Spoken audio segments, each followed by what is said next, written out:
I was action items and sentence. So there's silent presentation. Please, you confirm we'll start. President Markov, we are live and we are ready for you to begin our board meeting. Okay, we'll call the meeting to order. Start with roll call. Trustee Morocco, are you present? I am present. Trustee Martin? Here. Trustee Alvarado? Present. Trustee Vargas? Here. And trustee Markov is present. Trustee Morocco, would you lead us in the pledge of allegiance, please? Gladly. Right hand over heart. Oh, please stand. Put your right hand over heart. Ready, begin. I pledge allegiance to the flag of the United States of America and to the republic for which it stands, one nation under God, indivisible, with liberty and justice for all.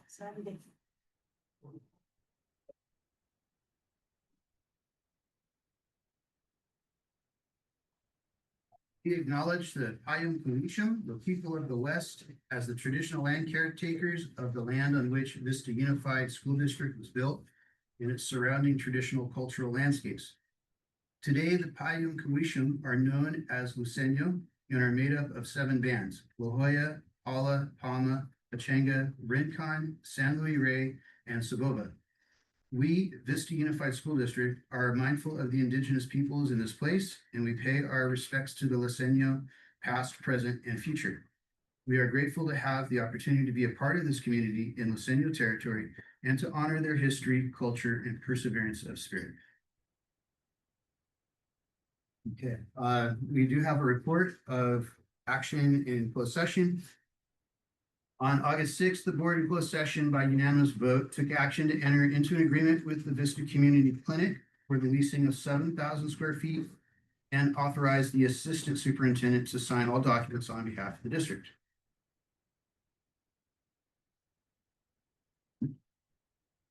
Entertain a motion to approve the agenda less 7F, item 7F. I move that we approve the agenda less item 7. Second. Okay, any comments, questions, discussion? All those in favor? Aye. Aye. Any opposed? Any abstentions? Okay, we can move on to item 5A. We do have one vote card. Mr. Matthew Burson.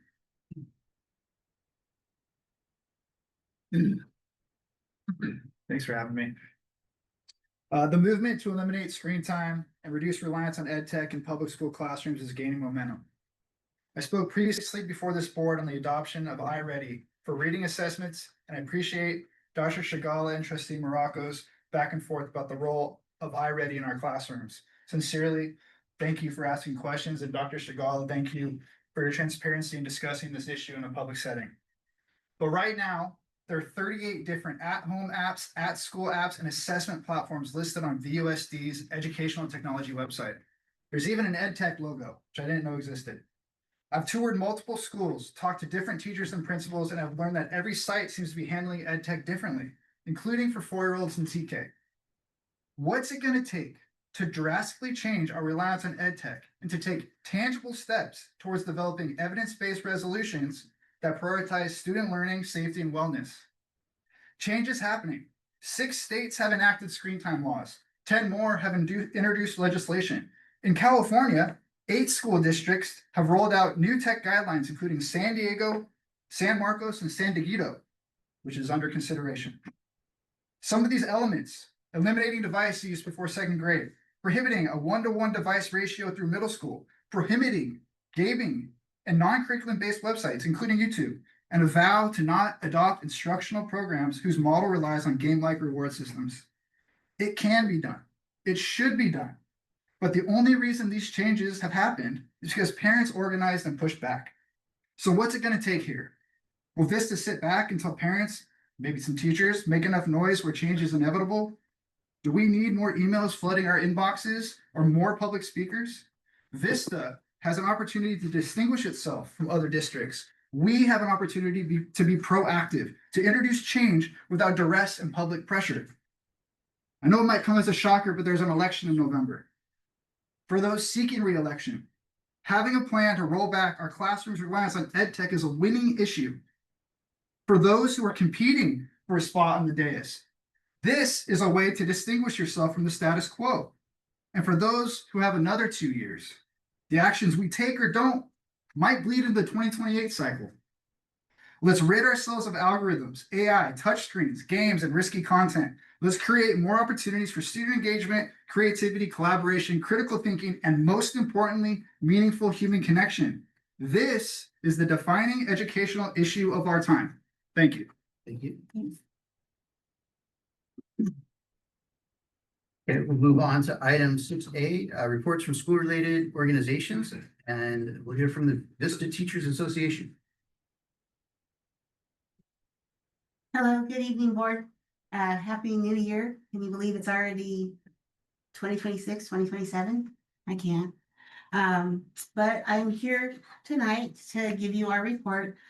First of all, looking forward to getting back to the bargaining table. I got reports, all the sites you visited today from members and hearing that there is an urgency to reach a settlement before or agreement before October.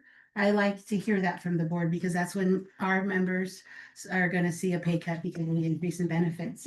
So that's very promising. So we are looking forward to getting back to that. And then the majority of my report is going to be about, like, this is education for the community members that are watching live stream and people who are in the room.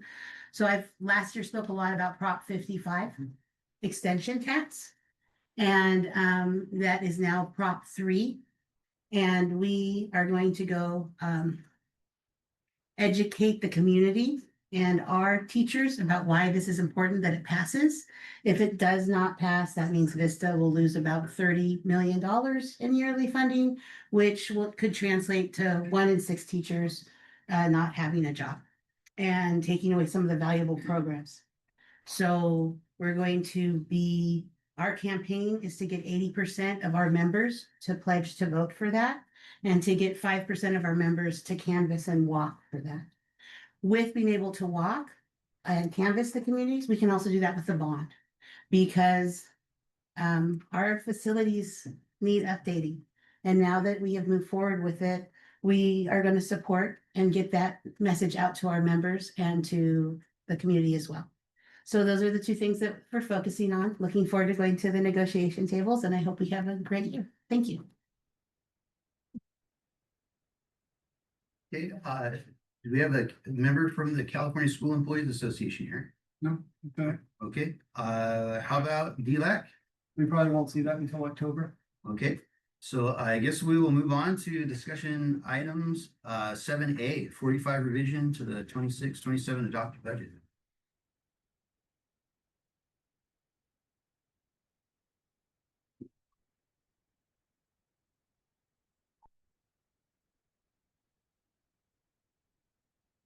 All right, Dr. Loescher and Machado, I want to thank you, on behalf of the entire school district, thank you so much for working diligently over the month of July to bring this to us. The good news is, we are in a very nice position.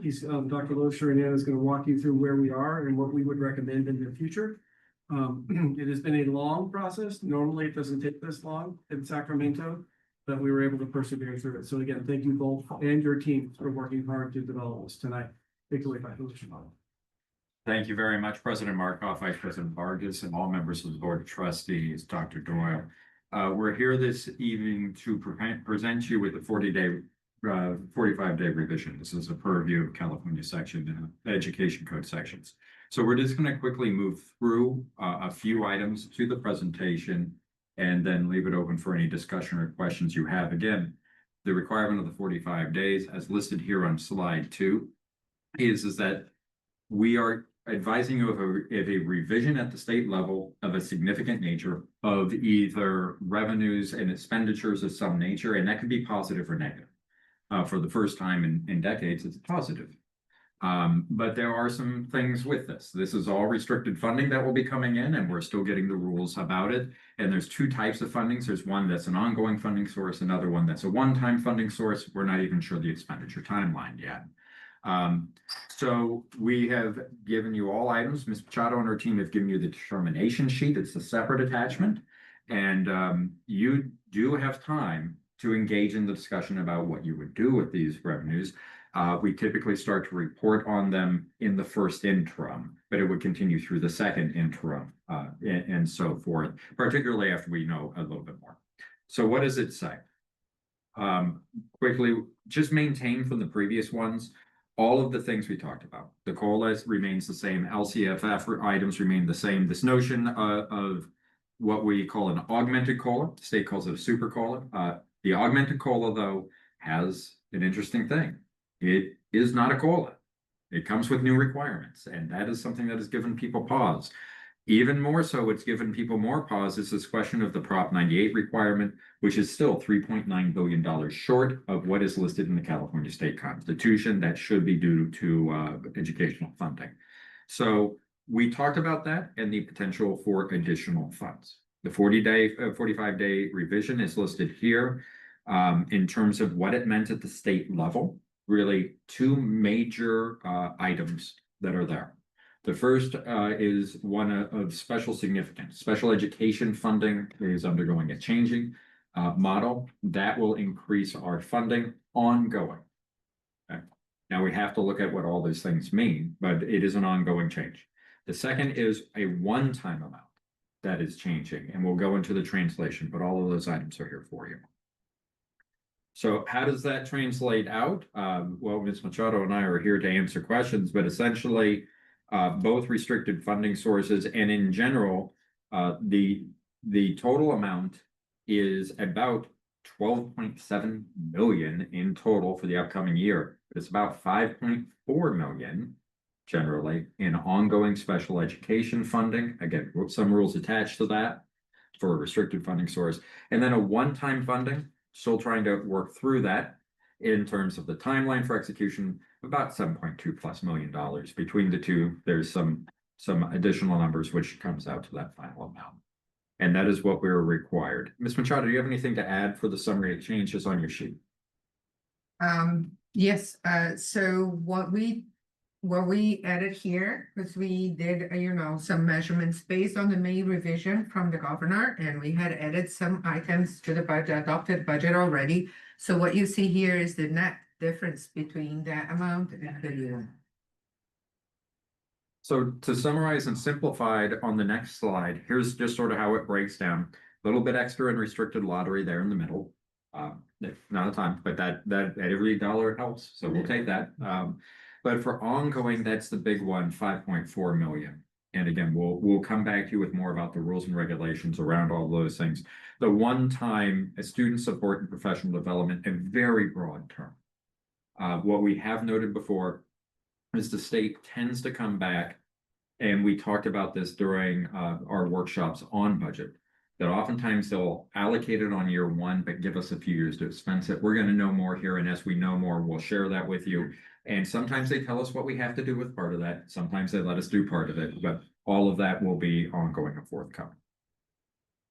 I had a question over here. Yes. Oh, no, you can finish and then I think it's my question. So again, this is just a summary. We're required to present it to you. We will be posted. It's clearly on board docs, but we post it officially on the finance page tomorrow. And just sort of down the line, this is just a summary of all of those items. And what you can expect next is the unaudited actuals and a few other items. The GAN limit, which is a legal requirement each year, which is based upon some historical factors that we'll go through. And then we will be moving, if you can believe this, right into the budget cycle again. Yeah, everybody's favorite time of year of that first interim report. So we're here for any questions you may have. Dr. Losher, I have a quick question about the ongoing special education funds. Yeah. Is that coming to us, is it tied to a per student cost, or is it just kind of every district gets the same amount? Or is it based on how many special ed students? So it's tied in two separate ways. So every district doesn't get the same amount. It is tied in two separate ways. First is based upon your ADA of the district. The second is based upon the percentage of students that qualify for special education services through an IEP diagnosis scenario, okay? So those two together. Okay, so conceivably, if we continue to grow, as we've seen our special ed population, taking up a larger percentage of our general ed, our general student body, if that continues, we could anticipate possibly, having the same amount or more with that.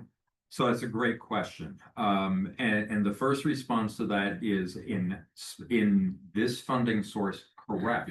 So let's say, for example, these are not numbers from our student population, but just round numbers.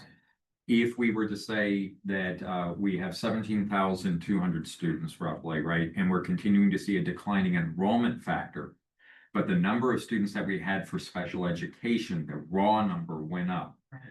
It is correct to say that that number of 5.4 million would go up. The issue is the 5.4 million does not cover the full expenditure amount of every student with special education. This is an additional, it helps progress the issue, but this is not an amount. Keep in mind, special education is a federal law requirement. Typically for federal laws, the federal government should supply the funding for any support of federal implementation of federal requirements. In this case, the state of California is doing so. So correct, the amount might go up, but the amount to serve students also would go up, more so than the amount we would receive. Okay, thank you. Does that make sense? Yes, it makes Okay. total sense at this point. Thank you. Thank you. Just out of curiosity, the amount of sped that is not funded, it's an unfunded mandate, basically. It's a federal mandate for special ed. It's unfunded by the federal government. Are we moving closer to getting it fully funded, or is it drifting even further away now? Thank you. So there are two general answers, well, three general answers to that. The first is the federal government is no closer today to funding more per student for the requirement than they have.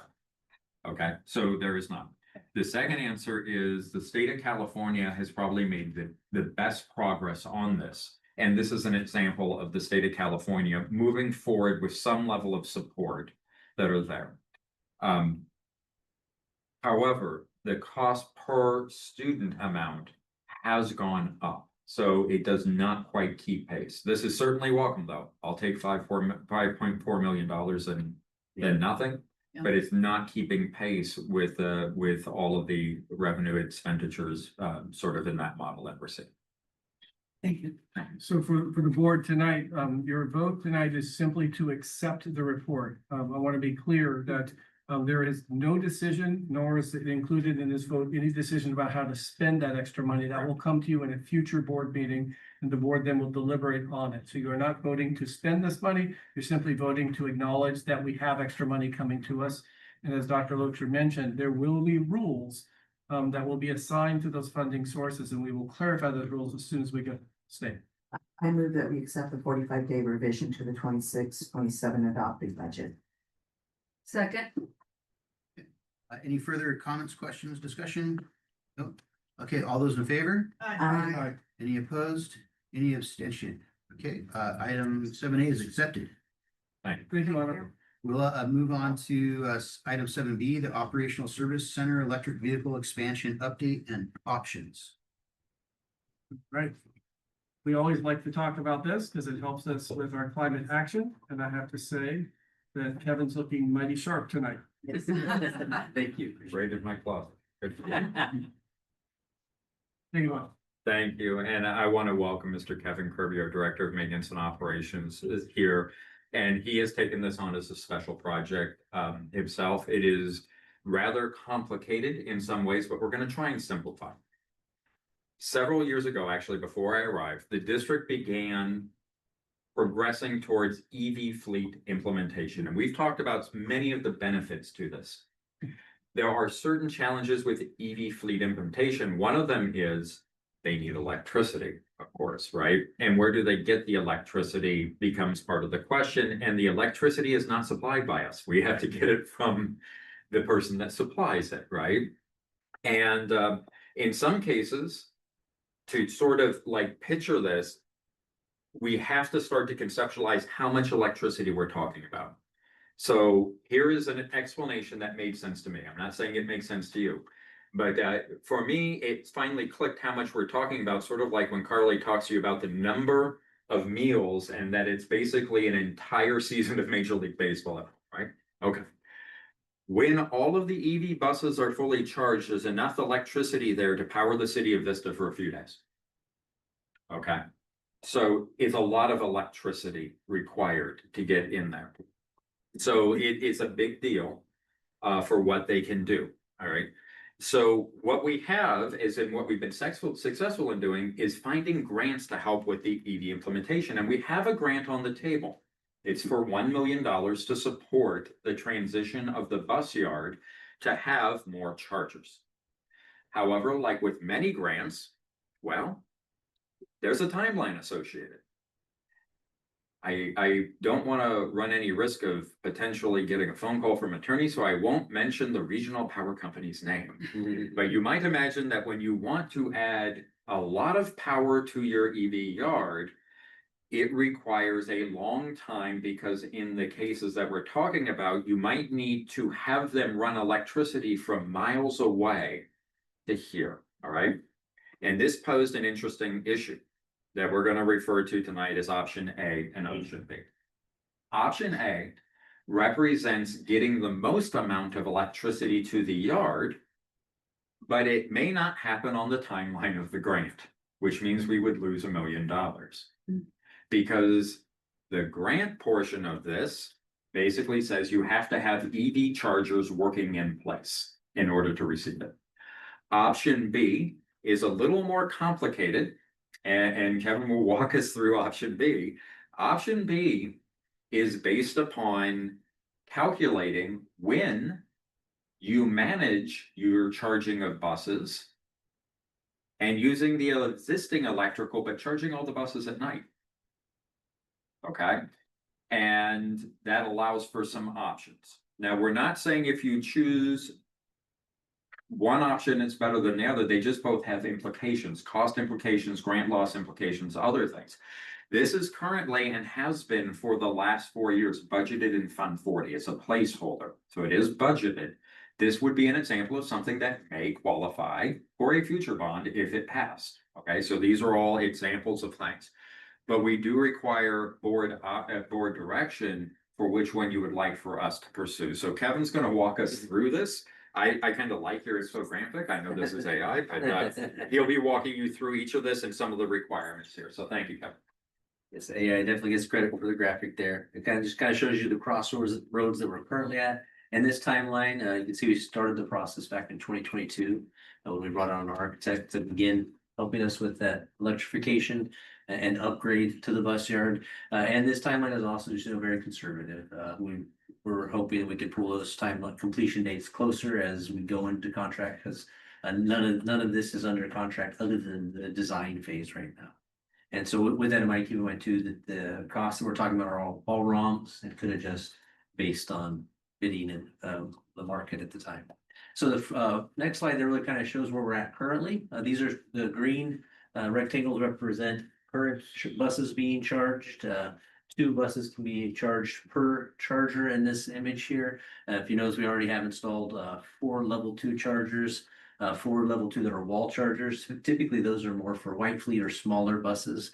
And then we also have, as indicated in the 2 orange rectangles or 4 orange rectangles, 2 sections, 2 level 3 chargers. And so those are some might call a fast charger.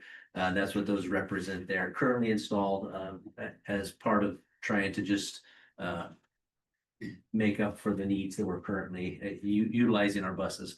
You can also see that currently we already have 28 electric buses, and Director Mangold is actively able to find grants, it seems like, to procure more buses, so that number could possibly go up. And we also have 13 electrical white fleet that are already being charged at the yard as well. And if you go on the next slide, you're going to see where that option A that Dr. Losher was talking. Can I interrupt? Yeah. Can you go back for a second? The 3 green spaces down at the bottom, is that for the white fleet? So yeah, those are the 2 of the level 2 wall chargers, and those are for the grounds and maintenance electric vehicles charger. Oh, thank you. And to define out, because I know I have a couple of EV drivers in the room. When we talk about level 3, this is not Electrify America Tesla level 3. This isn't 150 to 375. This only goes at 45 kilowatts an hour. Okay, that's that's the most amount we can pull here. It technically qualifies as level 3. It's not a true level 3 of 150 to 375. And for level 2, depending upon the time of day, we're not talking about the level 2 that some of us are used to. We're talking about 5 kilowatts to 15 kilowatts an hour max. And when you have 2 plugged in, it's divided between the 2 right now. So So on a full-size bus, it's, how many hours is that to charge it fully? on a level 2 to charge a full-size bus, that would be 14 and a half hours on current capacity. So this is not sufficient. Right now, what we're doing is we move buses around the district and charge them where we can, okay? Or we have to utilize public chargers. Now, public chargers are still cheaper than going to a gas station, but they are running at oftentimes at 67 cents a kilowatt hour for charging, okay? So that's cheaper than diesel by a lot, but that's still 5 to 8 times the rate of charging in our own yard. Plus, somebody has to take it there and sit with it, right? In addition, it creates a rub, let's use a little slang term, with some of the community, perhaps EV charging vehicles like myself, when they see a lot of buses charging there, right? Because there's a limited capacity. So that's part of the challenge. So even though it could, at an outside source, charge a little bit faster, we are still paying employees. We can't leave the bus unattended. You cannot. And so we're paying employees to sit there and wait. It's part of their 8-hour days. They're doing other things, cleaning buses. Charging, Yeah, but they're also charging at the same time. Okay, thank Yeah. you very much. Thank you. So if you go and notice, this is the option A, so this is what we've been investigating since 2022, and this is actually a electrical service upgrade that would provide additional power to the site to allow for the installation of not just the chargers that are indicated here, but also future charging needs, perhaps being able to expand another phase for additional white fleet if we build up our EVs even larger. And that's kind of what this signifies here. The primary challenge of the A is the timeline. The second is that to escalate the timeline, we have been told the only way that the electrical company will be able to work with us is to enter an agreement that we are not legally permitted to enter. Okay, that agreement would allow for them to invert our buses in case of electrical emergency and drain the buses in order for them to electrify the grid.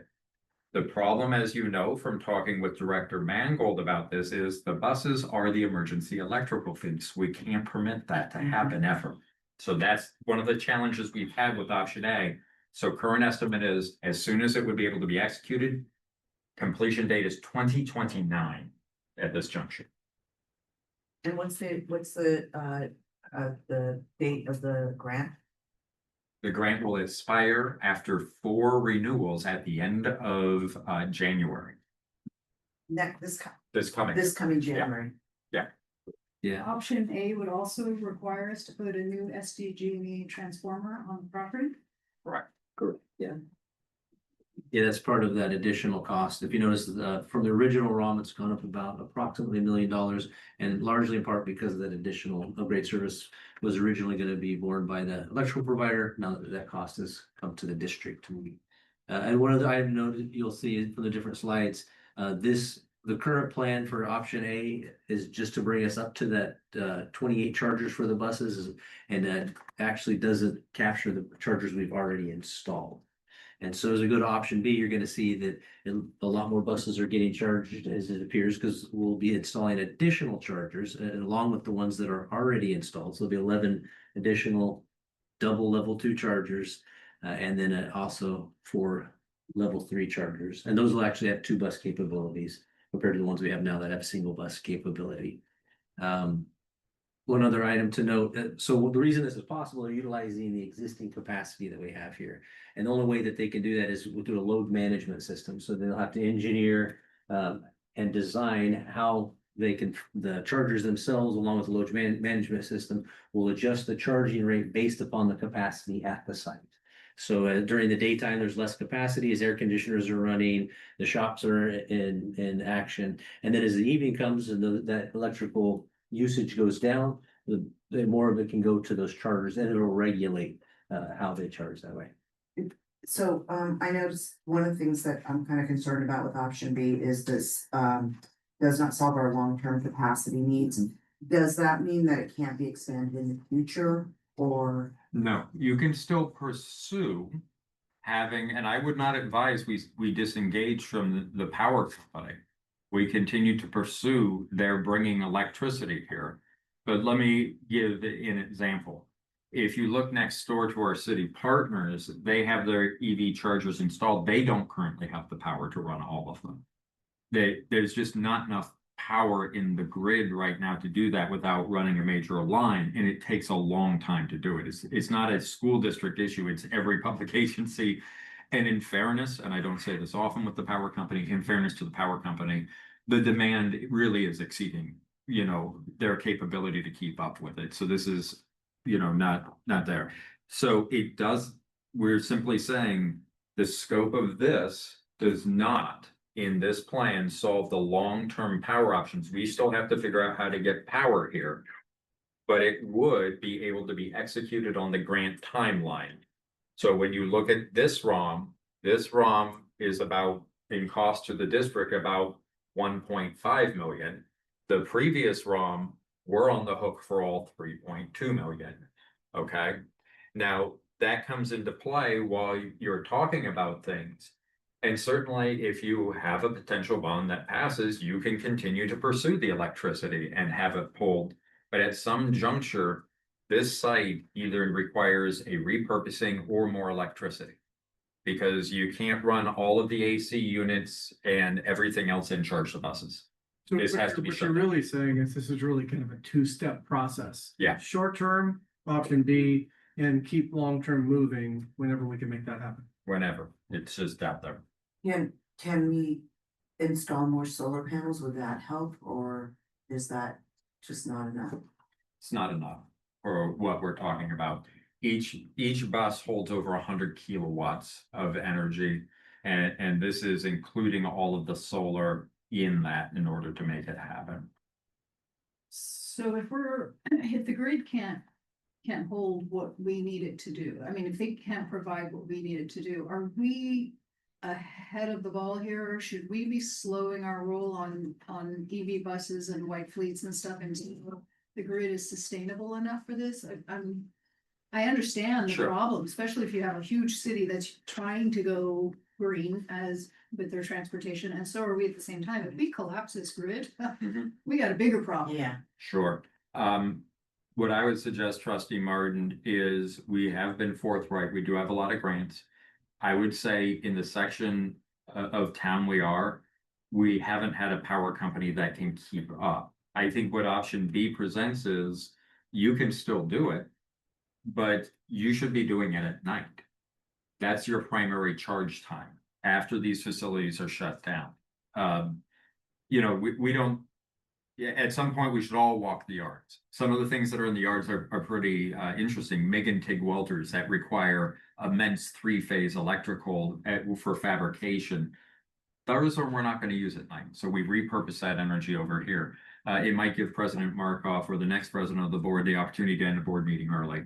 Because at 10 o'clock we need to charge buses. So it may give ample opportunity. I think there's a way forward through power management.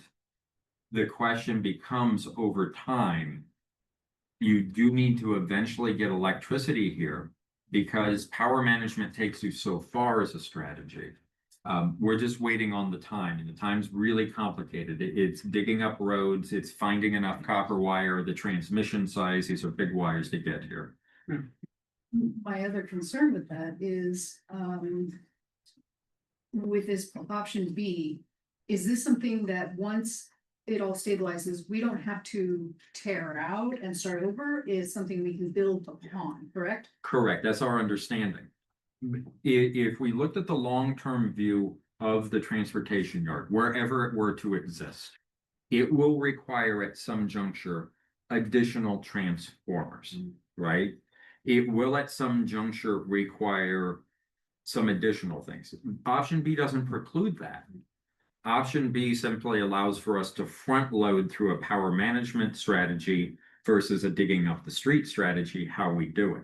It's not going to eliminate digging up things and getting the power we need here in the future. It doesn't mitigate that. So it's a wise question to ask. B does not negate A. A simply on the timeline doesn't allow for us to install the chargers on time to get the grant money Right. to save the cost. That's the primary difference between the two. But there's another question trustee Martin asked, and I want to make sure that we answer it completely, and I could be incorrect. I believe that the issue isn't that we're gonna break the grid. The issue is we need a larger pipe, so to speak, to get to our transportation yard to pull power from the grid. So we're not gonna cause a problem to the grid. Okay. We just need them to run the pipe, or in this case, the wire, so we can pull more from the grid. Is that accurate? Calm's law. Yeah, that'd be a great way to explain that, yes. Okay. One last question, in the North Star Academy area, which was being used by the fire department, I see you have more chargers down there. So this would be, Likely. those are currently, this would be a future portion of the project. The main focus of the initial would be that the buses themselves. But we actually, if you look on the notes there, we have at least three different meters that service this property. And so we're trying to maximize, and that's what the engineers will do, is they'll maximize the potential. And that would probably be a future separate project to utilize that power that's provided at North Star Academy for White Fleet. Okay, thank you. And then the next slide is kind of a summary of your considerations that you might want to think. Kind of breaks it down from option A to option B. It does talk about the grant there. And so we want to present that for you just kind of as an overview. Any other We'll questions? hand it back to our board president for discussion. I do have a question, and it's just kind of a follow-up on some of the option B. Was that on your graph here, it says future expansion. What now, one is less constrained and one is more constrained. What could you explain the difference? So it's constrained by the amount of electricity Okay. that's there. So let's just use a round number. If there's our 100% of electricity right now equates to, let's just, for example, say 100 kilowatts. What the superintendent's referring to is when you pull a new wire in, our capacity moves from 100 kilowatts to 250 kilowatts.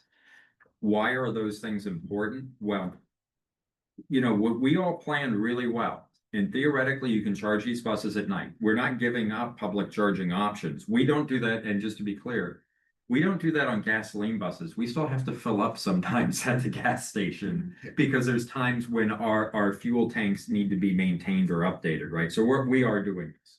This is regular practice. It's that with the 250 kilowatt, we can continue to sustain all options here during various operational scenarios, whether those be emergency, long terms, heat waves, other things, right? There's a few things when we run these calculations that we talk about. Yeah, A would get us the electricity, but it's a long way off. The other gets us to an operational status in a quicker amount of time, but doesn't say that you don't need to finish that up at some point. It just gets us there quicker. Okay. And then one of the potential holdups for option A, if I'm not mistaken, I'm kind of remembering of what you're talking about, requiring the buses to be backup. Is that a point of contention? So that was a point of contention, and we informed the power company that upon reviewing their most generous offer for expedited services, that we could not enter into such an option. And they gave us the best time frame they can because they have a separate program that gives them federal dollars to implement that if we would agree for that. Okay. program. Yeah. All right. But that was like a thanks, but no thanks Yeah. approach because it Sure. doesn't really serve our purpose. Yeah, it was a no, but thank you. And just to understand the number of buses that we have, if they were to be used as emergency backup, Mhm. could power the city for a few days. Did I hear that correctly? Yeah, it would, depending upon the usage on Flex Alert, it's pretty massive. Okay. You know, during our operational scenarios, we'll share various plans we have for school site backups because our first obligation is to secure the food source for the children and other options that the buses would be involved in.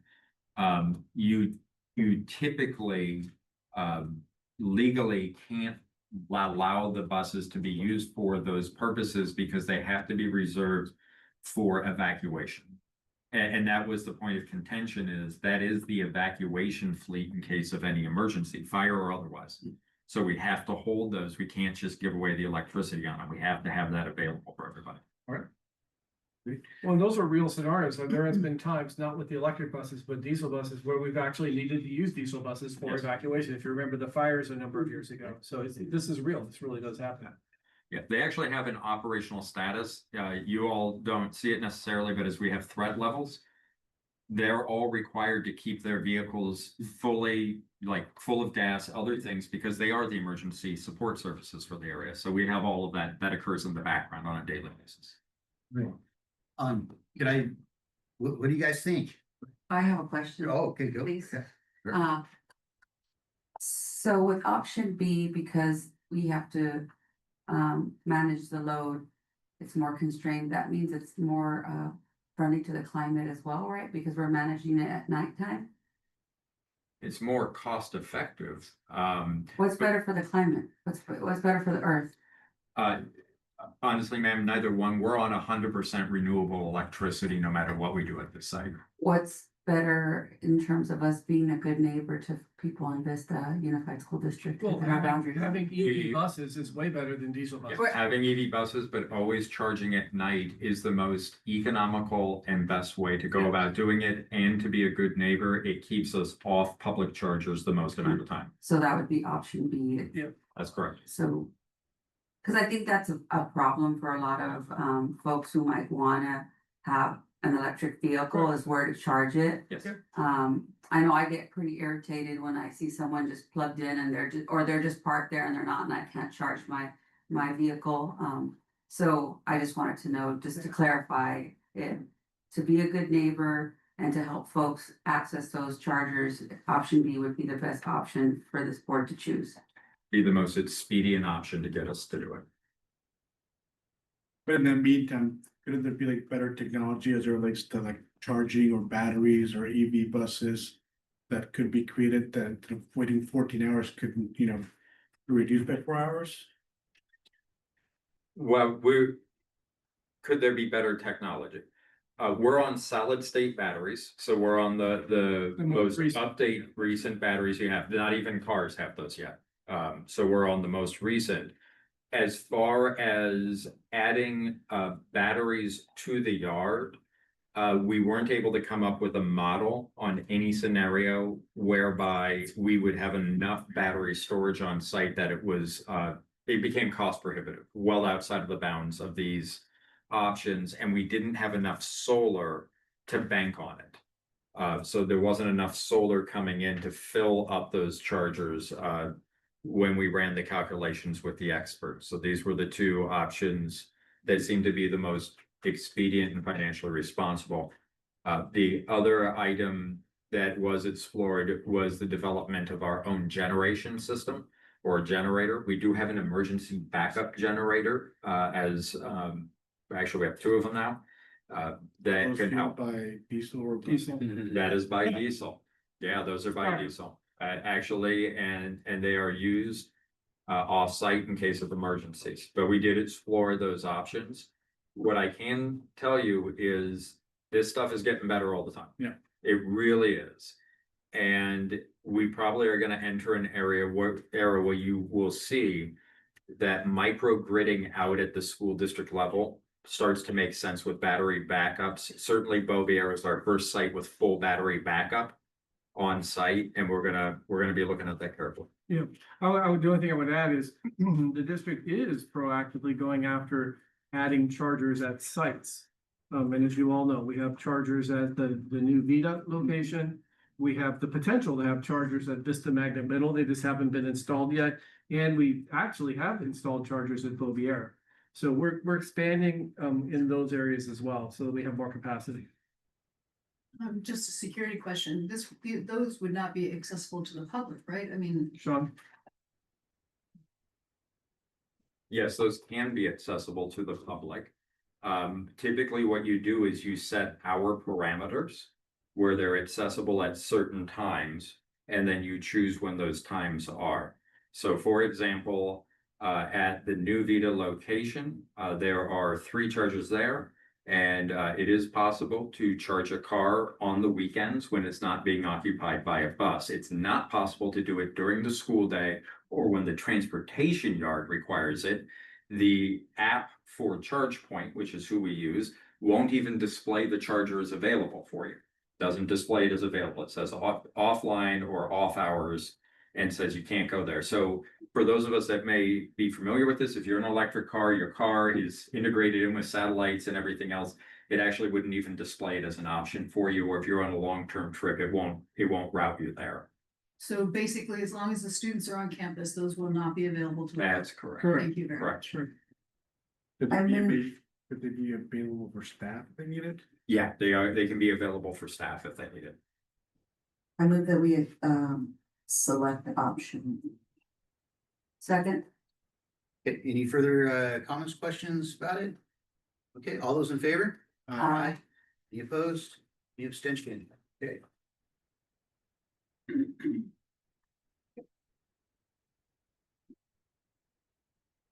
Right, move on to item 7C, ratify purchase orders.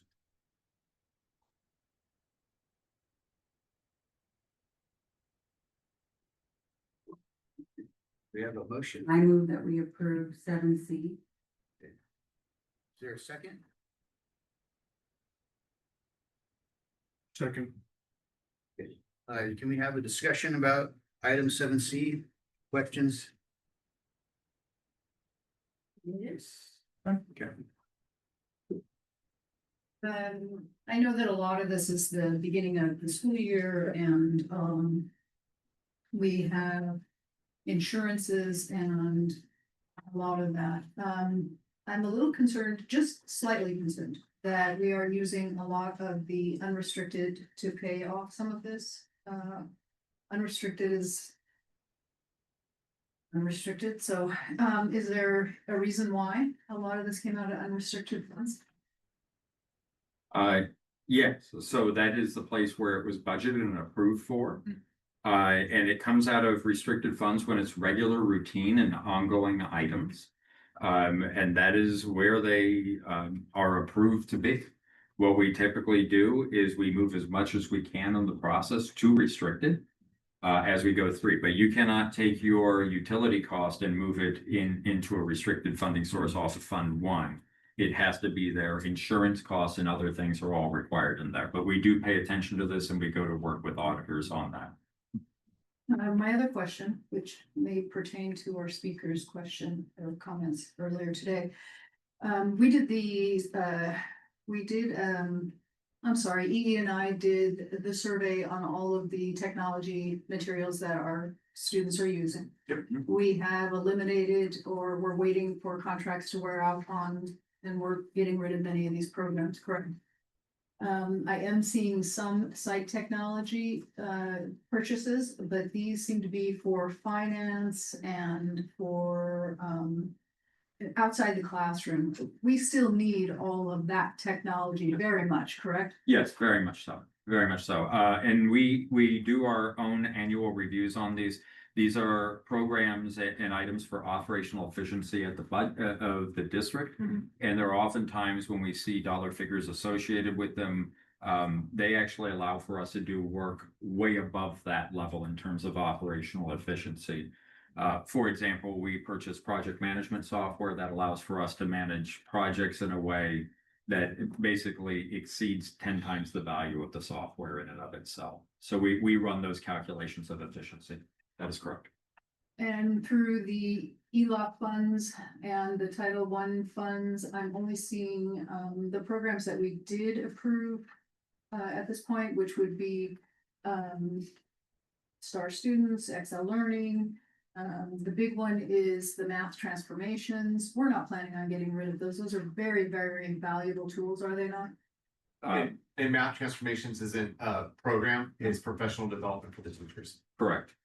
Thank you for Yeah. that clarification. But the other items you identified are, yes, we intend to continue with them. Okay. Yeah. But we are eliminating much of this technology in the students' grade levels, particularly our earliest students, correct? Yeah, what I can speak to is Eric and I have been very careful that this list represents what was approved by the board as part of the budget cycle. Right. So that those changes are reflected here. And again, the PO list is really interesting because we have to run the PO list several times, right? For example, people will look at the PO list and say, is that what you pay on water every month? And the answer is no, that's actually the annual water bill, and we have to reserve it, so it's pre-encumbered in that amount, and then we'll be billing throughout the year, right? Sewer bill. Same with this is, the upfront. And that applies also to all the technology. That's that are correct. on there too. We're paying annually. This is not a month to month and If we reserve it annually, even if it's month to month, we have to report the total amount to you on the PO to reserve the funds. It becomes pre-encumbered at that point. Sometimes they bill us quarterly. yes. Sometimes monthly, sometimes they just like to take the whole amount. We're not really inclined to just give you the whole amount because we want to make sure you do what you say you're gonna do. So And of course, we always pilot all of these. The technology programs that we're using, the educational materials that we're using, these are piloted through the teachers and. Yeah, there's a couple of these are all excellent questions. So Eric, come on up because there's a couple things I want to go over so the board is clear. Because you're asking a number of different questions. They're all important. So Dr. Losha was able to answer the budget related aspects of the questions. I want to answer the program aspects of the questions. So a couple of things, and I'm going to have Dr. Shigela jump in as well. So there are different types of technology purchases in the district. Any technology purchase that is used district-wide goes through a piloting process, correct? There are some technologies that are purchased at the site level that may not necessarily go through a piloting process because they're so low in terms of its implementation that they don't. I want to be clear with you on And that. they may not even be for the whole site. That is They- accurate. That is almost always it's not. Almost always it's like a first grade or a fifth grade. So I want to be clear about that. So anything at the district level, we are absolutely careful to go through due diligence on that. But what I do want to point out, and I actually did it today. Today was our first day to have staff on campus. And by the way, it was really well done. I'm very proud of our teachers and staff. They did great work today getting ready for our kids. I had a chance to visit 12 sites. I think Dr. Shigela visited 9 sites. So between us, we were nearly at 27. And tomorrow we'll finish. So when I was at the sites, I actually addressed each of the staffs that I met, 12 different sites. And part of my conversations to them was the board's commitment, the direction you had given Dr. Shigela and me about addressing screen time. And obviously part of screen time is the quantity of technology devices and programs that we have in our district. And what I told them was that we have every intent to address that and have our own policy around screen time. And that Dr. Shigela is going to do that in a very careful, thoughtful manner that's inclusive of the classroom teachers. What we did not want to do is make a decision about screen time and technology use without having our classroom teachers, because impacts and effects will be directly upon them. So Dr. Shigela is going to actually take that. That's a big role that we're going to fulfill this fall. And we will be bringing back to you our recommendations based on feedback from our staff.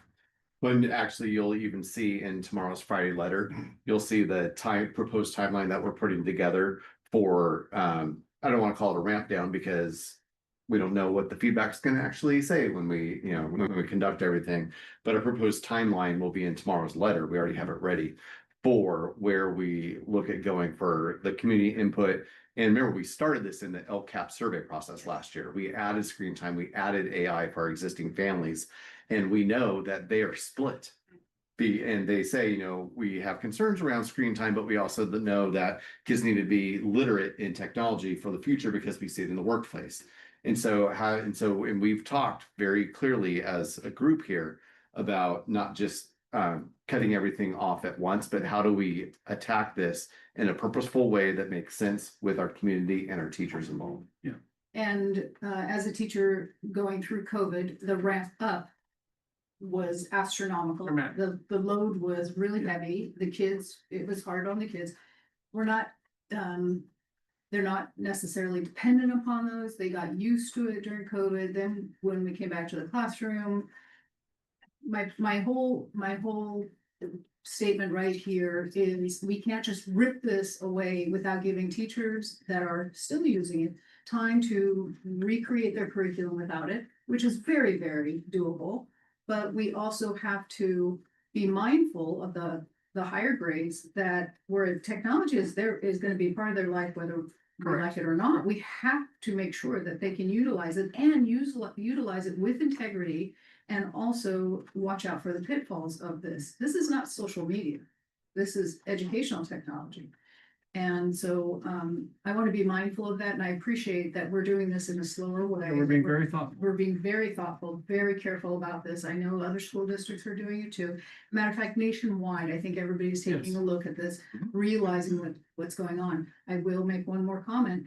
Social media, it has to happen at home too. Yes. It has to happen at home too. We can't just be the only ones saying no technology. When I think it was 2 weeks ago in the Friday letter, you saw all the things that we're doing Yeah. for sort of that ramp down idea. And part of that has to include a family campaign. Yes.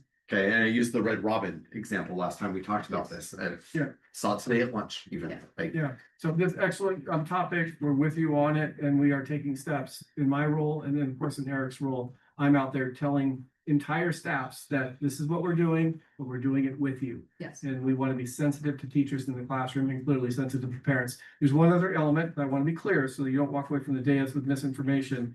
While we address screen time, and Dr. Shigela leads the process on this adjustment, in particular in the primary grades, we will dial back the quantity of devices that we have. Brian will be with us, he'll be working with us, and the quantity of programs. So there'll be a relationship between the two. We're not going to pull all the devices off because that could have a negative impact on the programs. We have to do them at the same time. and just keep in mind, because we have board goals, that the state of California assessment system for our students in grades 3 through 8 and 11 is computer based. And part of that is not just, being able to read the passage and ask questions or respond to it in the right format, but also being familiar with how you access and you do a capital letter and what are the period. So, I mean, that's why I get nervous when people are like, well, let's just pull it. Like, I'm with you, I'm a dad. However, there are things that our state is saying. So if they went back to paper and pen tomorrow, I'd be like, well, this would make it probably an easier conversation. Yeah. Because of all the tech that was in the POs, that's why I'm bringing it Yeah, up. So thank you for the. Yeah, and there should be, I haven't reviewed the entire PO list, but at least from our end, as a district, there's nothing new that we weren't already doing.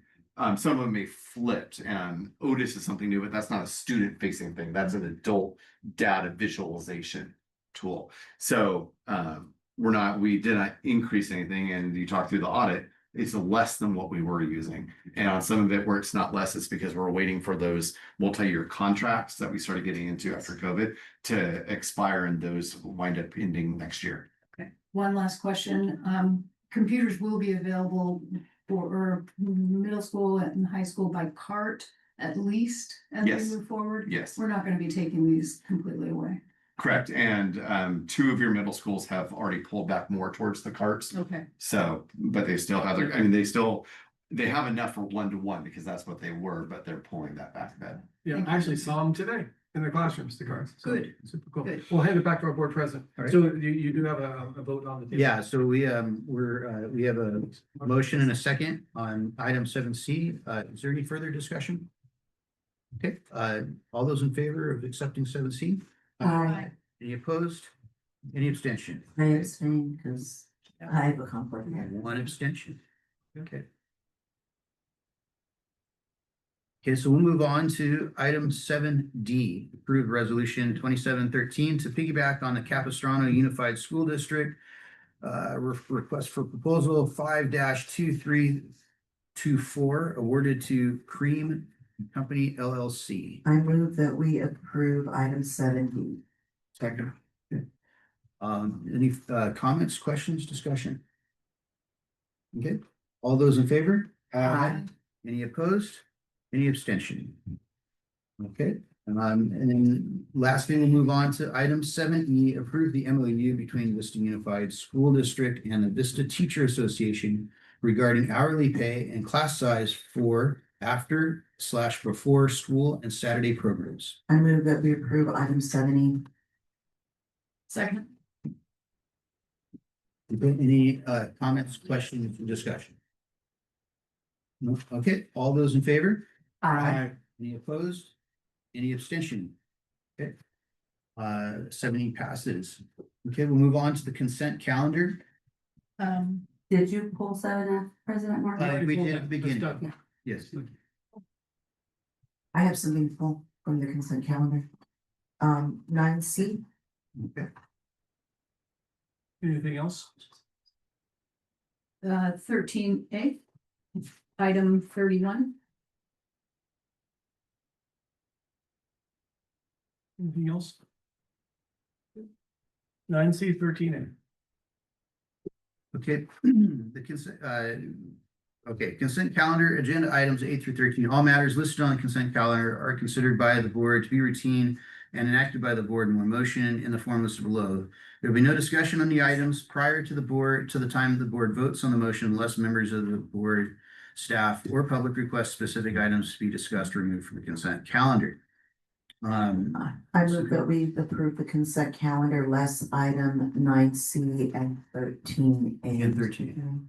Okay. Yes, 13. Is there a second? Second. All those in favor? Aye. Any opposed? Any abstention? Okay, consent calendar is passed and but with less the items pulled. We'll move on to item 9C. This is pulled. Yeah, okay, so my son's on there, so I have to abstain. Okay, can I have a motion to approve 9C? I move we approve 9C. Is there a second? Second. Okay, all those in favor? Aye. Any opposed? One abstention? One abstention. Okay. All right, and we'll move on to item 13A.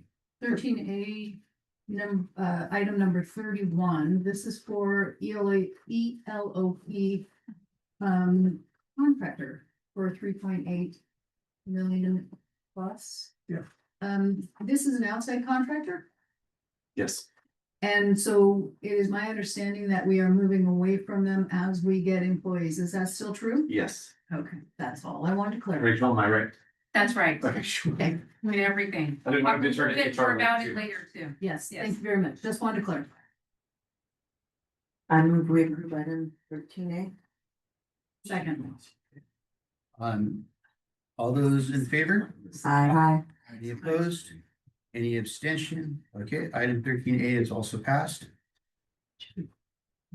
Looks like we're gonna move on to Reports. 16A, classified staffing update.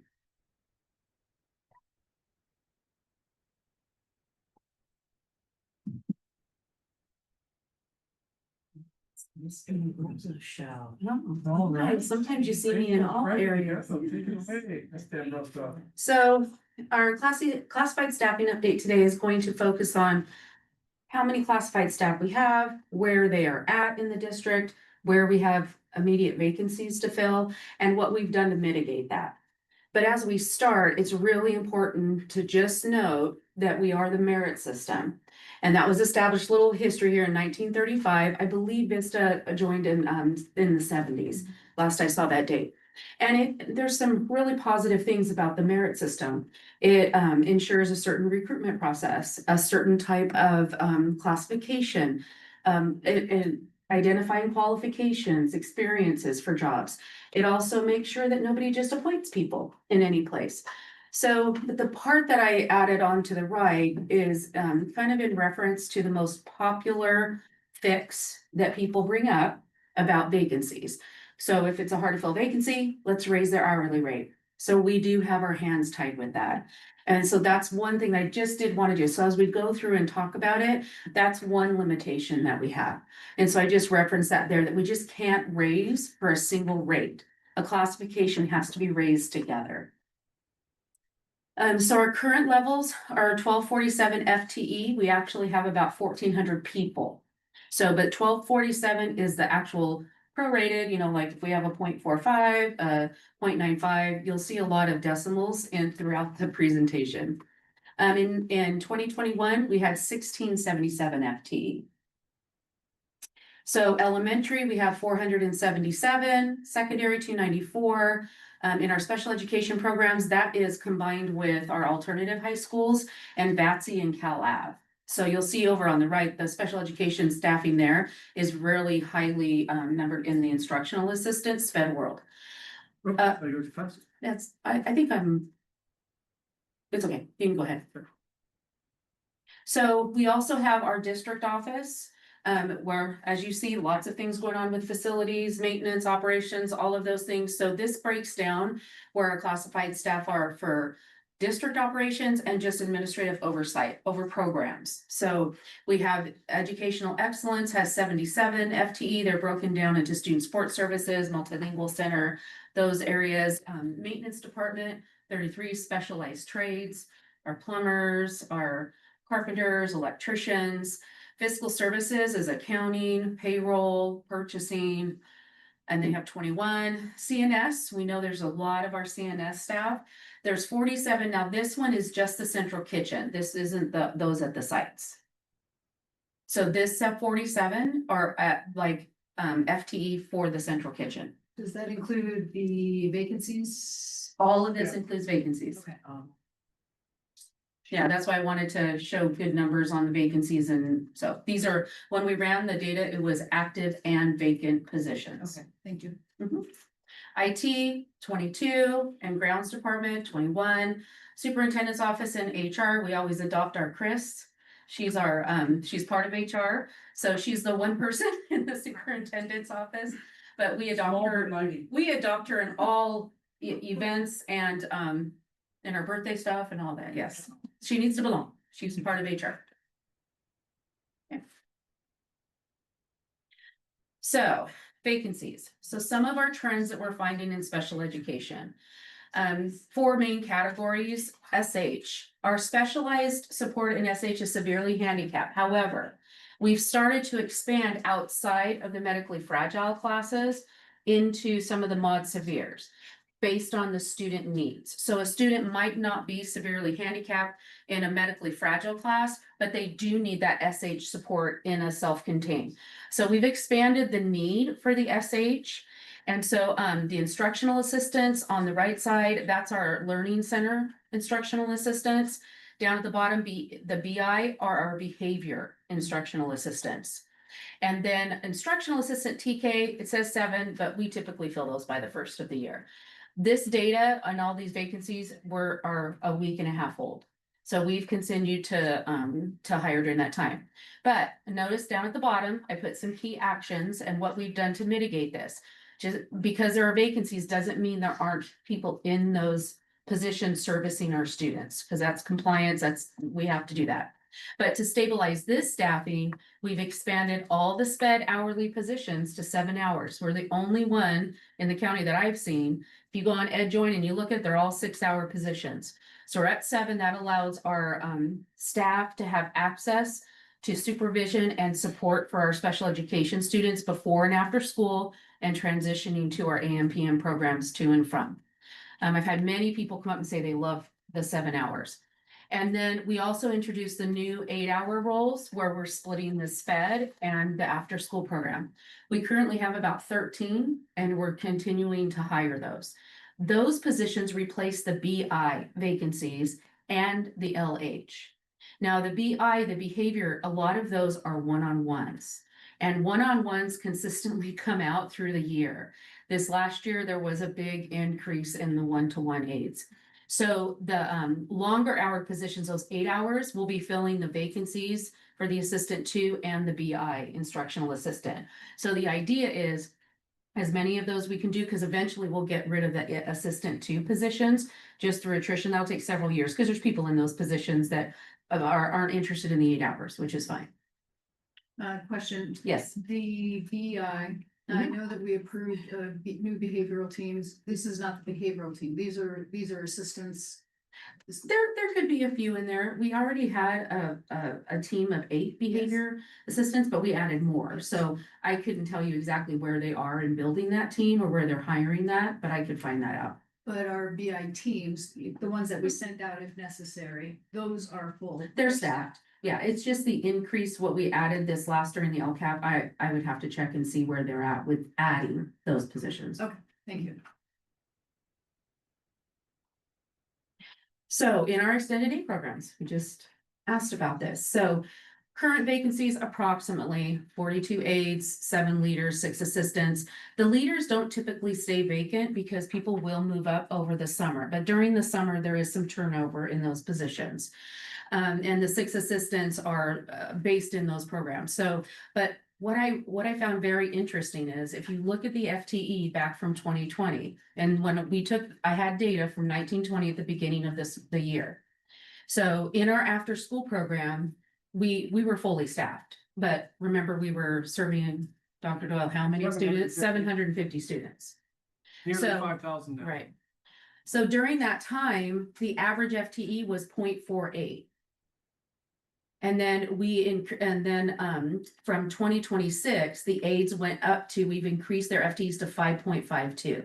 So we've been 5.69, I'm sorry. So what we've done is increased hours.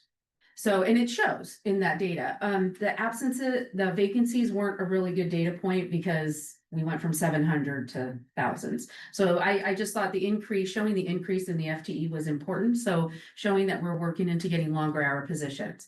On the right, CNS, this is a very interesting one as well.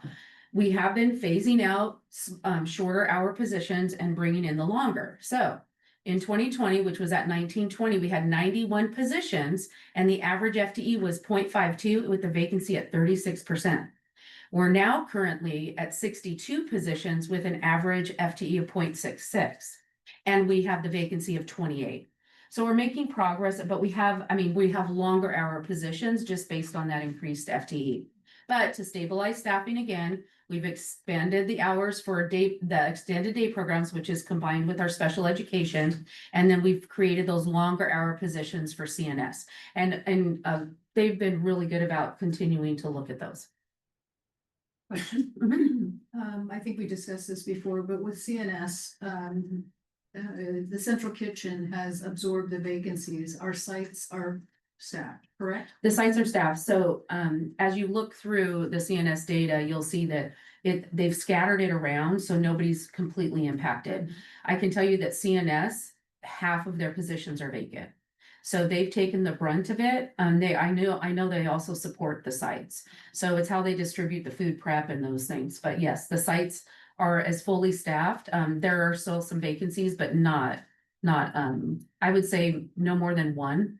And then if they have like maybe 8 positions, which is usually at your high schools, there might be a couple vacancies. Okay, the key point is that our students are being served. Yes. Okay.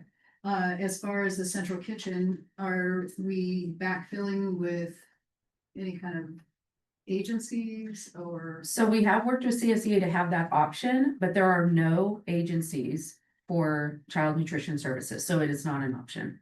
Yeah, the phenomena with this is that the state of California, and I think we appropriately so, has free lunch and breakfast for any student who wants it. And that's across the entire state, so everyone needs these. So we're doing the best we can because the demand is larger. We did research several years ago on trying to find nutritional services workers that could come in.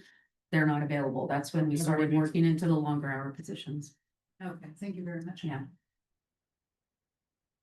So transportation staffing. So this one was very interesting for me as well, because we have expanded the transportation since 2020 and 2020.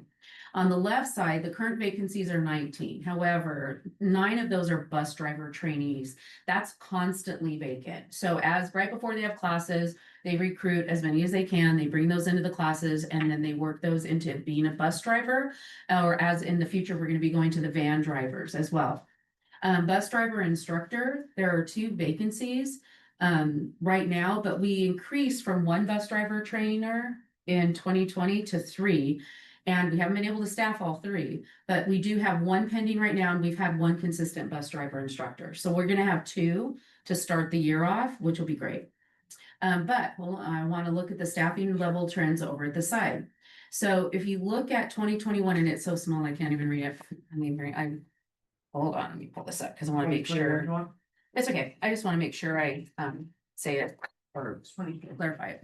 So in all the way to the left, we have the 1920 school year, we had 48 FTE. This is only bus drivers. This chart only represents bus drivers. And as you see, it's been increasing. And then now we're at 60. We're at 60. So, but look down at the bottom, the key action, because we've talked about, do the incentives work? So through the driver incentives, the paid trainee programs, and the shift to the 8 hours with our annual MOUs with CSEA, the bus driver vacancies were reduced from 33% in 2020 with 48 to 13% in 2026 with 60. So there really has been a significant, as you've wanted to increase routes, we've been able to do that through this program.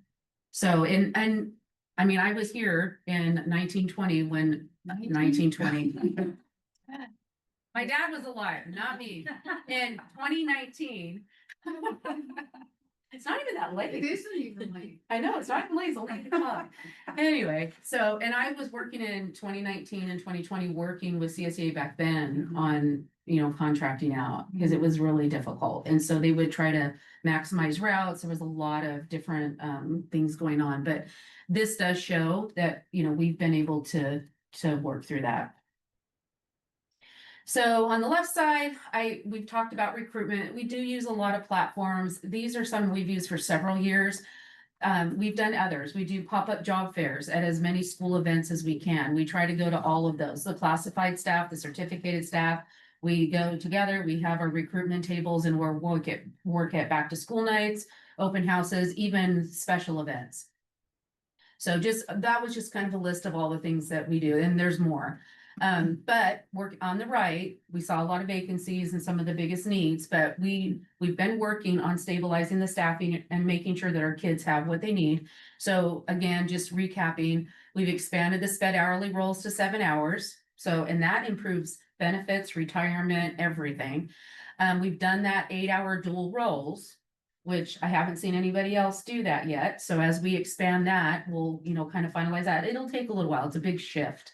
And then extended day, we've done the extended day CSEA MOU, which is increasing the AM PM employees to 6 hours, because they used to be anywhere from 4 to 5. So they're guaranteed the 6.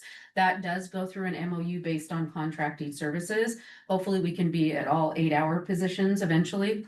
And then we've done our strategic agency deployment. And so we have covered special education with the agencies. A little history behind that is the reason you can find agency aides and not like CNS, but agency aides have been registered behavior technicians, RBTs, that are certified with the state. School districts don't have RBTs, or they haven't in the past. But every district found that when this is who we're bringing in, many of us have created those classifications. And so we are working to hire those RBTs. And so that'll be another way to eliminate the agencies, is actually school districts creating positions that are similar to what's available. The RBTs, are they a different pay scale than? Yes, they're the highest. So we've been advertising the instructional assistant world as a pathway. You can come in at one level and you can move up. We actually have some flyers that show kind of a roadmap, and it's nice. It was really nice to add that RBT level, because that's a higher level that, they could even work outside of work and do those, because it's, you use them in hospital situations, homes, and they are utilized in school districts a lot right now. So it's like a certificate of some sort. It's a certification through the state. Okay. And then we have employees, whether they're classified or certificated, we created that position recently too. They have a BCBA certification, so they can actually supervise and sign off, because they have to have they have to have somebody document their work and sign off that they're doing it appropriately. So we'll have to be adding BCBAs as we go as well. Okay. Back to President. All right, any other questions? Great. All right, thank you. Can I ask you guys, it looks like we have one more report. Would you like a break now? or you just want to plow? Okay, I'll go through. Okay. We'll invite, looks like Sean and up for 16B facility planning, design, development, micro workshop.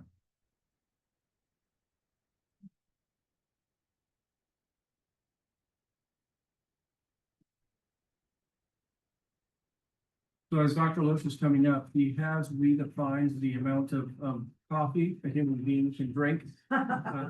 Because he's been working 14-hour days for probably the past 2.5 weeks to get Phobia up and running. The good news is we had smiling teachers in classrooms today and instructional assistants. We had little kids running around the site.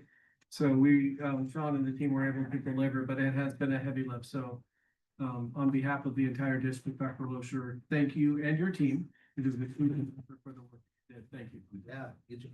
Thank you, again. It's an honor to do this. Not with me tonight is Chris Dowler. Chris does report to me, and as with any good coach, you know when you got to bench your star player. So I sent her home for tonight because we get the site about 5 a.m. We have meetings starting at about 5:30 every morning. So she was with me all last weekend and the weekend before. So she wants to be here, and we're going to celebrate her in another way. We'll talk about that on another day. But Ms. Dowler, I know she's listening in because she's not supposed to, and she knows. Chris, I know you know. I'm going to ask Dr. Doyle to jump into some of this as well because he and I work so closely on these things. But we wanted to advise you on two of the big things going on right now. First of all, Bovier Elementary, the reconstruction. It's really special, I think, for so many of us because it represents the promise of what we want for every child and every teacher everywhere. And it's been an emotional thing to watch teachers come in and watch families come in. A state that got me was earlier today, a father that I ran into, and I was talking to him in the lobby, who I said, "What do you think?" And he said, "I had no idea it could be like this." I had And he was teachers just- that walked in that they didn't really have, they were awestruck, they didn't have words. And so their statement to me was, what an honor. Yeah. That's what they said. Cool. So,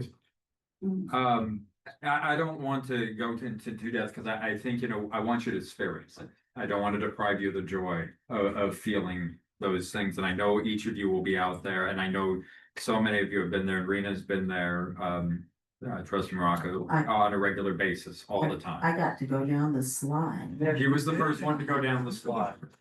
We won't say on which of the two playgrounds. We can say it was. You say it. It was the TK. So, I think that probably broke some rule, but it was on. Well, you have video. I have video of it. He's got video of it. it broke no rules to say what's up. So, where are we at? What is this key timeline? As we have discussed, a school of this size, of this quality of build, this is normally a 3.5-year build. We accomplished this in 2 years. We are operational. We are occupying the campus. I am deeply appreciative. We were able to have 2 trustees join us for the first flag raising to indicate that public school teachers were occupying the building. Big deal for us. It's a very private, very quiet ceremony. It's not for publicity or for the press. It's a private moment about education, right? So where are we at? The completion of the main campus and parking lots is happening right now. No, not theoretically. Right now, if you were to drive over, there's still people working. Nearly done. Okay, this is the power of the trades of San Diego. They get full credit. They're fully dedicated to making sure the school is open for the kids. So they're staying like they're happy to do it. First day of occupancy was this last Monday for the principal fully moved in and staff starting to move in. The school will be open on August 12th, all rooms fully able to be utilized. Now the lower field is still under development. Okay, the parking lots will complete all items, but that back lower field, which typically we don't really get into using on a daily basis, that's the American Youth Soccer Association, AYSO model field, and the 1/6 track building D. They'll continue to develop that. And here's some things that, you would experience in our frustration, you have to let some things cure. You just have to. And we do this all the time because I yelled at Dr. Doyle. Yeah, I today. had He to get stepped on off the field. the baseball field. I I had was to tell him jumping to up get and off down my on it. baseball. Yeah. You get off. Basically what he said. So, yeah, it needs a cure time of about 30 days after it completes, so it's all cured out. That curation process, part of understanding is that that's what makes it safe, okay? So it will be finished at sometime in late August, but then it needs a 30-day cure time. Early September will be that final layout, the turf installation, stitching, all of those process, and the finalization of the field. At this time, we are asking members of the Board of Trustees to please reserve, if you can, October 24th. That is Saturday. a Saturday as the anticipated ribbon cutting day, because it will be a big community event. We also have trustees that work all day. We want to make sure to make it available for families that work, that they're not coming after work, for their trustees, for our teachers not to teach a full day and then stay all night, then have to get up the next morning. So Saturday, October 24th is the planned time or the planned day. We're working through details and we'll be able to share that more. As always, That will be inclusive of the indigenous, dedication. Yeah, dedication. As always, your pictures are out of date. It doesn't look like the same. Yeah, before, but it is all of the upper flat work is done, which is a fancy way of saying the walkways, the concrete. Actually, what you're seeing, and Dr. Doyle is adept at doing this with me, this doesn't even look like this. All of the interior turf is done already. All of that is done. You're looking at the playground where Trustee Morocco Yes. christened the slide by going down the Slides slide. right here. Right, so it's in there. That's, of course, in the most secure part of campus. When you're looking through, this is the fully electric, our first fully electric kitchen being run off the solar array, grade A restaurant, able to support all the needs. And you're looking, It literally has a grade A. It's been grade. yeah, when you walk in, it's grade A restaurant, right there. Carly's very proud of that. And there on the right is just a preview of the NPR. And what's there? That's not just, you need to start to get into the spaces, and NPR is a community space. It's about building community, right? You can have the entire school population in there. That is the design of it. And please, when you take the time, I know it's either Dr. Doyle or myself will take you through, take the time to open the back sliding doors, because it opens up in back, so that way you can open it up to enjoy the glory that is Vista's weather. And you can have that opened up for the families to come in and feel that, all right? Out back, again, things don't quite look like this. The one on the left is fairly accurate, but all of the swings have been installed, and even things like the basketball hoops are there. They're getting ready to stripe it. The one on the right, it's referred to as a Miracle League softball field. This is a field that's an all-inclusive field for all kids, good for all kids, but also can be used with kids in wheelchairs, that with walking impediments or other items. The Miracle League is a national organization. They have 2 locations currently, important for community building. So this is a great field option, but it doesn't look like that anymore. In fact, where that mound of dirt is where I asked Dr. Doyle to kindly step off. Jumping up and down. He was jumping up and down. That is just a quick overview of what is there, and what you'll be seeing as you walk through. Okay. Our other major project that we're working on is at Rancho Buena Vista High School. And that project's current timeline was revised for September 30th to ensure that we met all of the highest safety rating standards for kids. And we really appreciate the faculty, the staff, and the community of RBV for working with us on this. They've been incredibly supportive on all items, and we want to make sure we're doing our best and we get it right. So we thank them for that cooperation. So what are we looking at right now? We are actually in a phase, I was out there myself today, of the drainage is in, all of the base material is being installed starting tomorrow. We actually had to go down several feet further than we thought, but we want a great base down there to make sure we have the best soil and it's really safe, right? Late September, we're looking at commissioning and final testing. We do give a note of caution. I'm going to be working with the principal tomorrow. You're going to go through a cycle where you're going to start to get people to call you, trustees, because they're going to look at it and go, it's done. Because it's gonna be really green and look great. No, we impact test all over that field to make sure it's safe for athletics. We're doing testing all over. That takes a little while to do, all right? Can't have CIF on it. Can't have CIF on it. We had seeded, all standards on these compression tests. They're in specific parameters and we do randomized tests, specific tests. So it's gonna take a while, but it will look completely done, but we can't let anybody on it till we certify it. We anticipate that by September 30, it will be ready to play. And of course, that is a fancy way of me, sort of waving to my old school district by saying RBV is gonna beat you, Mira Mesa High School. We're gonna beat you, right? So, well, it's gonna get ugly on the dice. And we do anticipate also doing a ribbon cutting there as well. We want to make sure this is all ready for their homecoming season. And again, I want to thank Tim Fay, our new principal, and the entire staff there and our athletic coaches. And a special shout out to Eric Weyrather and the band, parents, and boosters for helping us out on the organization for this. What does it look like? Again, not current photos because we had to post these last week. So I'll just quickly roll through new curbs, all of those storm drains in to make sure this field factually drains. Big deal. But it is a fairly massive project, and you can see on slide 8, we're doing some of the bathrooms. We're doing a lot of things in there to make sure that they are up and running and correct, new fencing around the entire facility.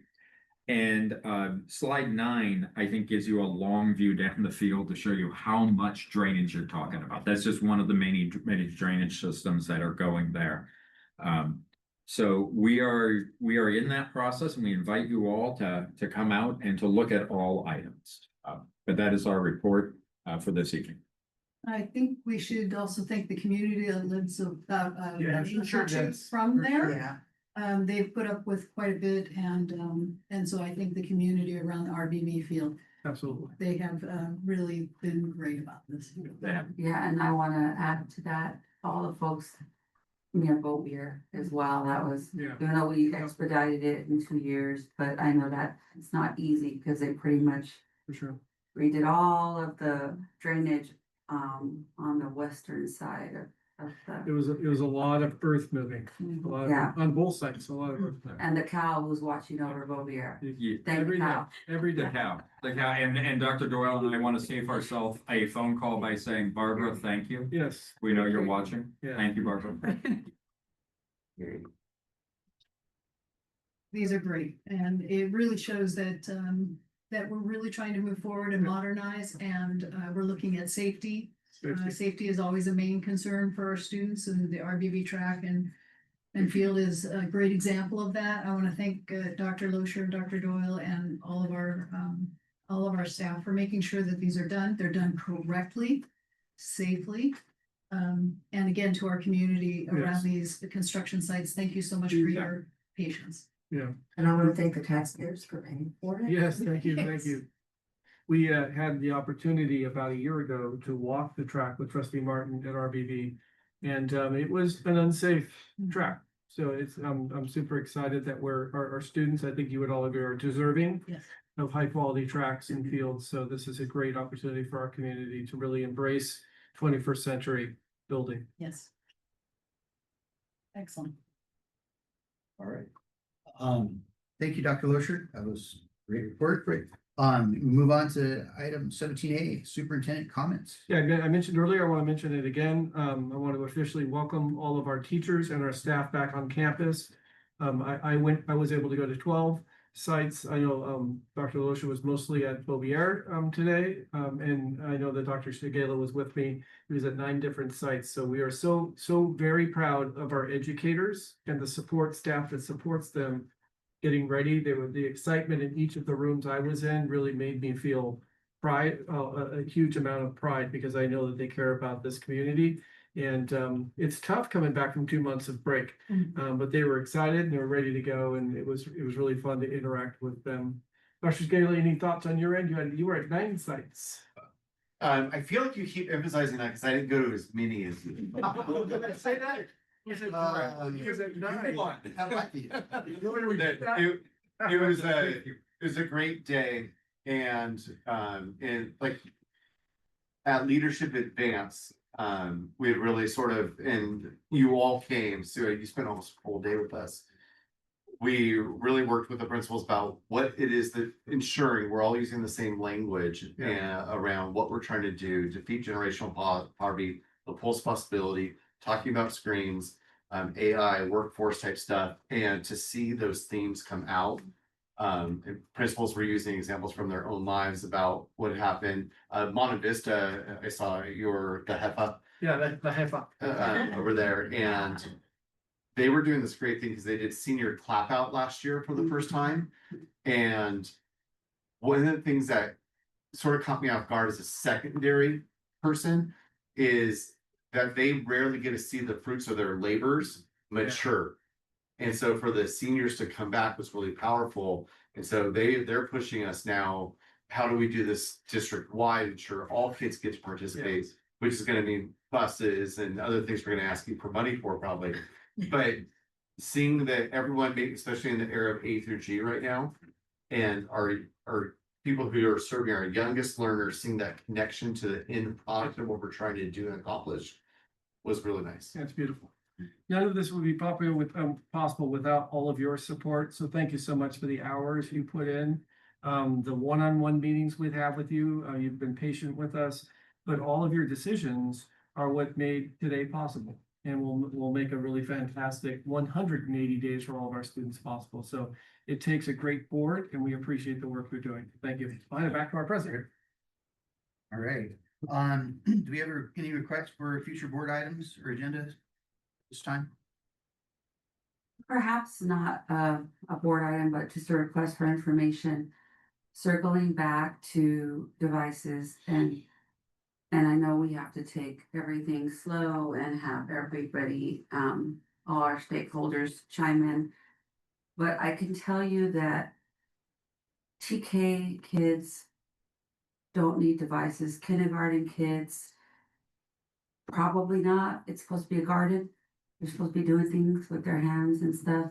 And we know that there's speech delays. So on that note, I mean, I can't direct it, but can you please tell me if any of those TK classes have devices? Can we get a report if they are using devices in TK? Is there something in EDCO with parameters that they shouldn't or shouldn't be, they should or shouldn't be? But if there's not, I'd like an inventory of what's going on in our TK, Sure. especially our TK classes Yes, we will get you that and information. kindergarten. One of the things we did in the Friday letter for you, I think 2 weeks ago, is we're working with IT and the principals to go to inventory in classrooms by grade level at elementary, what is in there and what isn't, and what do they have access to check Right. out, and what is happening with it. Yeah, and I think there's a caveat to it. If we have students with special needs who are nonverbal, that's different. Yeah. So I'm speaking, anyone who's in gen ed or, and then we do have inclusion, but basically we know that kids need those if they have IEP goals and such, so just a report, so we know what's really going on in those early years, because the speech delays because of those devices are increasing exponentially. And yeah, well, I think we've talked about this, but I don't know if we have solid information so that if someone asks me, I can say with conviction, this is happening or this is not happening. We hear you. We'll get you that report. Okay, thanks. Okay, does anyone have any other reports, comments, reflection on the meeting? Go ahead. I want to thank our leadership team and especially EE and I. I was also out at a site today, and the enthusiasm on the first day coming back for PD, Yeah. it was so different. Yes. It was so different. There is an enthusiastic excitement. I believe we're going in the right direction. I'm just so proud of this district at this point that we are really starting to see our labors come to fruition, and I'm really, really proud of that. Thank you so much. Great. All right. Yeah, I think that that's well said, and I agree. I think we are going in the right direction. I see a lot of benchmark indicators that make me very, very happy.